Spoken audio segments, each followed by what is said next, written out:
लक्ष्मण जी के त्याग की अद्भुत कथा। एक अनजाने सत्य से परिचय। हनुमान जी की राम भक्ति की गाथा पूरे संसार में गाई जाती है। लक्ष्मण जी की भक्ति भी अद्भुत थी। लक्ष्मण जी की कथा के बिना श्री राम कथा पूर्ण नहीं है। अगस्त से मुनि अयोध्या आए और लंका युद्ध का प्रसंग छिड़ गया। भगवान श्री राम ने बताया कि उन्होंने कैसे रावण और कुंभकर्ण जैसे प्रचंड वीरों का वध किया और लक्ष्मण ने भी इंद्रजीत और अतिकाय जैसे शक्तिशाली असुरों को मारा। अगस्त से मुनि बोले, श्री राम बेशक रावण और कुंभकर्ण प्रचंड वीर थे, लेकिन सबसे बड़ा वीर तो मेघनाथ ही था। उसने अंतरिक्ष में स्थित होकर इंद्र से युद्ध किया था और बांध कर लंका ले आया था। ब्रह्मा ने इंद्रजीत से दान के रूप में इंद्र को मांगा, तब इंद्र मुक्त हुए थे। लक्ष्मण ने उसका वध किया, इसलिए वे सबसे बड़ा योद्धा हुए। श्री राम को आश्चर्य हुआ, लेकिन भाई की वीरता की प्रशंसा से वे खुश थे। फिर भी उनके मन में जिज्ञासा पैदा हुई कि आखिर अगस्त से मुनि ऐसा क्यों कर रहे हैं कि इंद्रजीत का वध रावण से ज्यादा मुश्किल था। अगस्त से मुनि ने कहा, प्रभु इंद्रजीत को वरदान था कि उसका वध वही कर सकता था जो 14 वर्षों तक न सोया हो, जिसने 14 साल तक किसी स्त्री का मुख न देखा हो और 14 साल तक भोजन न किया हो।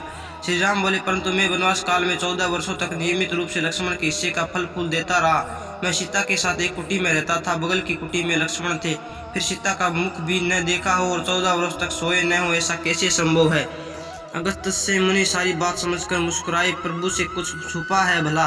दरअसल सभी लोग सिर्फ श्री राम का गुणगान करते थे, लेकिन प्रभु चाहते थे कि लक्ष्मण के तप और वीरता की चर्चा भी अयोध्या के घर घर में हो।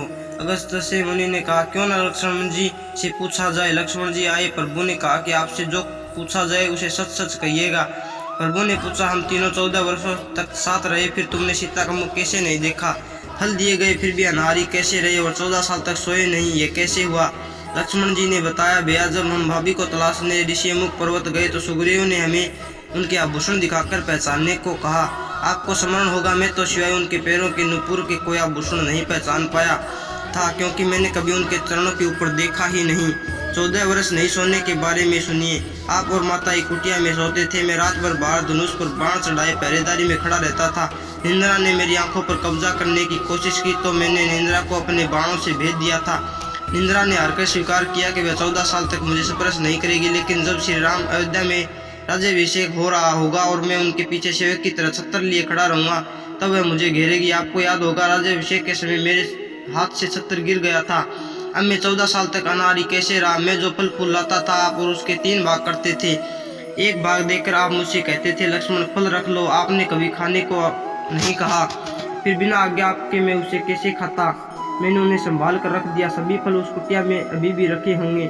प्रभु के आदेश पर लक्ष्मण जी चित्रकूट की कुटिया में वे सारे फलों की टोकरी लेकर आए और दरबार में रख दिया। फलों की गिनती हुई, 7 दिन के हिस्से के फल नहीं थे। प्रभु ने कहा, इसका अर्थ है कि तुम 7 दिन तो आहार लिया था। लक्ष्मण जी ने 7 फल हम कम होने के बारे में बताया। उन 7 दिनों में फल आए ही नहीं। जिस दिन हमने पिताश्री के स्वर्गवासी होने की सूचना मिली, हम निराहारी रहे। जिस दिन रावण ने माता का हरण किया, उस दिन फल लाने कौन जाता। जिस दिन समुद्र की साधना कर आप उससे राह मांग रहे थे, जिस दिन आप इंद्रजीत के नागपुष्प में बंद कर दिन भर अचेत रहे, जिस दिन इंद्रजीत ने मायावी सीता को काटा था और हम शोक में रहे, जिस दिन रावण ने मुझे शक्ति मारी और जिस दिन आपने रावण वध किया, इन दिनों में हमने भोजन की सुध कहाँ थी। विश्वामित्र मुनि से मैंने एक अतिरिक्त विद्या का ज्ञान लिया था, बिना आहार किए जीने की विद्या।